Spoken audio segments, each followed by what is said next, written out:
Kalau bukan sejenis atau satu roh, jangan coba-coba kita birahi. Maka itu Tuhan nyumpai kita. Kenapa kita bisa berpasangan dengan cara yang salah? Orang tidak percaya. Kita melihat ini. Di dunia ini nggak mungkin kita ketemu anjing laki jatuh cinta dengan anjing laki juga. Betul nggak? Nggak ada. Nggak ada kuda betina jatuh cinta dengan kuda betina. Nggak ada. Mereka tahu aturan. Mereka tahu itu. Jadi pantas kalau Tuhan harus menyumpai kita demi binatang. Karena rupanya kita harus belajar dari binatang. Dalam hal-hal seperti ini. Mereka tahu diri betul-betul. Betapa malunya kita. Gereja disumpahi seperti itu. Oke, kita lanjutkan sekarang. Jadi Tuhan ingin kita dalam hidup ini menjaga betul kekudusan seks itu. Karena itu dari Dia. Dan bukan cuma dari Dia. Kalau kita sudah membaca sampai di sini, ternyata Dia juga punya naluri itu. Maka itu sampai lahir kita. Betul tidak? Dan apa yang Dia punya itu yang Dia bagikan kepada kita. Dan ini sungguh luar biasa. Sungguh ajaib Tuhan kita. Maka itu mari kita paksakan diri kita masuk pada kebenaran ini. 1 Korintus pasal 6. Kita akan melihat inilah satu-satunya ayat dalam Alkitab yang begitu jelas mengajarkan kepada kita apa hakikat seks. Hakikatnya ya. Jadi apa istilahnya?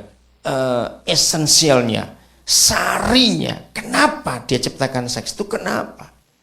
Dahsyat sekali Tuhan kita. Pertama kali saya diajar ini oleh Roh Kudus ketika saya bingung dengan ayat 18. Ya. Jauhkanlah dirimu dari percabulan dan sejenisnya tentu. Setiap dosa lain, jadi selain percabulan, yaitu membunuh, benci, dendam, mencuri, iri, dan sebagainya. Pokoknya selain percabulan, yang dilakukan manusia terjadi di luar dirinya.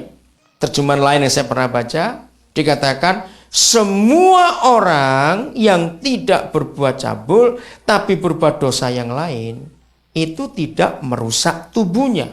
Itu terjemahan yang lebih tepat. Terus, tetapi orang yang melakukan percabulan merusak tubuhnya sendiri atau berdosa terhadap dirinya sendiri. Nah, kan saya bingung. Masa membunuh tidak merusak tubuh? Masa benci juga tidak merusak? Padahal kita tahu jawabannya. Berapa kali orang sakit kanker gara-gara nggak mau ngampuni karena kepahitan. Tapi kenapa firman ini berkata seperti ini? Kalau kita menggunakan ayat yang dalam bahasa Indonesia, masa orang membunuh, orang dengki, orang iri, orang dendam, orang tamak dan sebagainya itu di luar tubuhnya? Kan di dalam bukan terjadinya. Semua kan dari dalam kita. Kenapa dari luar? Jadi sama-sama membingungkan. Salah seorang guru saya namanya Pendeta Yesa Sunarso, dia almarhum. Dia pendeta atau gembala di Magelang. Saya belajar banyak dari dia. Dia pernah ngajar gini kepada saya. Alkitab itu akan menerangkan Alkitab itu sendiri. Jadi kalau kamu baca, dia bilang kepada kami waktu itu, dan tidak mengerti, tutup. Biarkan. Berarti belum waktunya untuk Tuhan memberitahu rahasia itu. Kamu terus belajar yang lain. Pada suatu hari nanti, berapa tahun kemudian, berapa waktu kemudian, tergantung Roh Kudus. Ketika kamu mempelajari bagian lain dari kitab suci itu juga, dengan ketemu jawabannya. Nah, saya pegang, ya sudah saya tutup pasal 6 ayat 18 karena saya nggak ngerti. Saudara, suatu hari waktu saya diajar tentang seks ini dan sampai di pasal 6 juga dari ayat 16 17 saya baru mengerti. Mari kita lihat ayat 16 dan 17. 1 Korintus 6. Atau tidak tahukah kamu bahwa siapa yang mengikatkan dirinya? Paulus menggunakan kata mengikatkan dirinya. Ya, garis bawahi. Saya ulangi lagi ayat 16. Atau tidak tahukah kamu bahwa siapa yang mengikatkan dirinya pada percabulan menjadi satu tubuh dengan dia. Boleh saya ganti dengan kata bahasa Indonesia baku bersetubuh? Sama bukan? Satu tubuh dan bersetubuh kan sama untuk memudahkan pengertian ini. Bersetubuh dengan dia. Sebab demikianlah dikatakan nas atau ayat pendek pada perjanjian lama. Keduanya akan menjadi satu daging karena ada persetubuhan. Ayat 17 saudara. Nah ini yang kita ketemu lagi.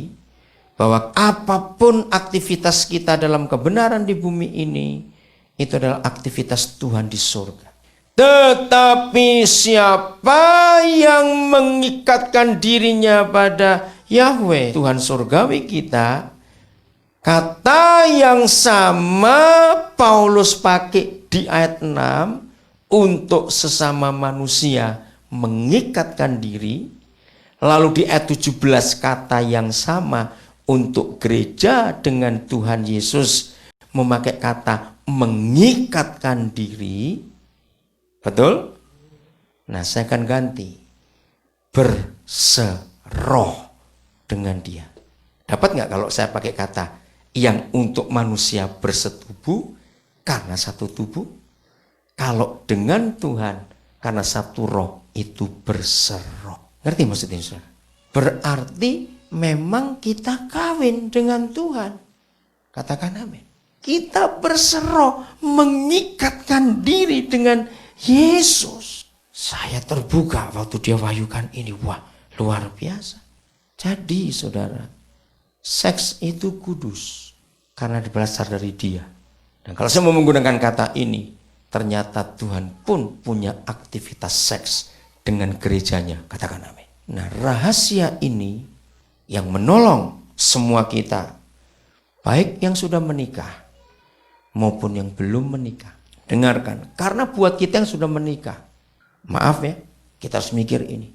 Maka itu dalam konseling pernikahan harus pasangan itu jujur bahwa aktivitas seks itu selama sebelum menikah harus dibicarakan dengan gembala atau siapa yang memimpin konseling pranikah itu. Karena apa? Kalau ini nggak dibahas bisa rusak pernikahan itu. Karena masing-masing orang sangat berbeda naluri, cara, dan kesiapan fisiknya.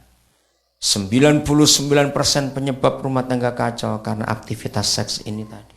Sebab aktivitas seks itu sangat ditentukan oleh fisik dan suasana hati.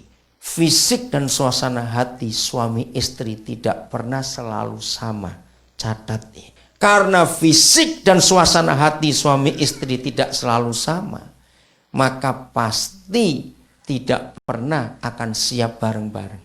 Dan sehingga terjadi yang satu siap, yang satu tidak.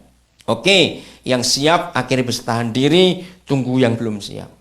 Tapi terjadi yang tadi nggak siap sekarang siap, kebalikan. Yang tadi siap sekarang nggak siap. Ini kan jadi ribut. Nah ini perlu dikonseling. Ternyata terjadi banyak perselingkuhan dalam keluarga Kristen karena hal ini. Maka itu masalah seks. Kalau saya tunjukkan ayat 17 adalah begini. Bagi yang sudah menikah, ada waktunya pun kita untuk berhenti bersama-sama. Itu ada, maaf. Gak mungkin tuh tiap hari hubungan seks, maaf saya berkata ini. Bodoh betul itu. Nah tapi ini terjadi di banyak keluarga. Yang tidak dipersiapkan baik-baik. Kita tahu istilah ada orang yang punya hypersex. Itu pasangannya harus disiapkan betul. Dan di gereja harus ada keterbukaan hal ini dengan para gembala. Supaya setan tidak masuk ke rumah tangga kita. Nah begitu pula saudara yang belum menikah. Saudara tidak mungkin berhubungan seks karena saudara belum menikah. Nah ayat 17 1 Korintus 6 dan Matius 6 ayat 6 tadi adalah kuncinya. Saya menemukan ini. Dengarkan ini dalam nama Yesus. Ternyata saudara, maaf saya pakai kalimat yang kurang baik, tapi harus kita mengerti. Nikmatnya hubungan seks suami istri itu sama nikmatnya dengan intimasi Yesus dengan gerejanya. Nah, kok cuma Pak Yosin aja nggak amin? Dengarkan ini saudara. Nikmatnya hubungan seks suami istri itu sama dengan hubungan Yesus dengan gerejanya. Katakan amin. Maka itu kalau orang-orang muda saudara belum menikah, engkau nggak akan pernah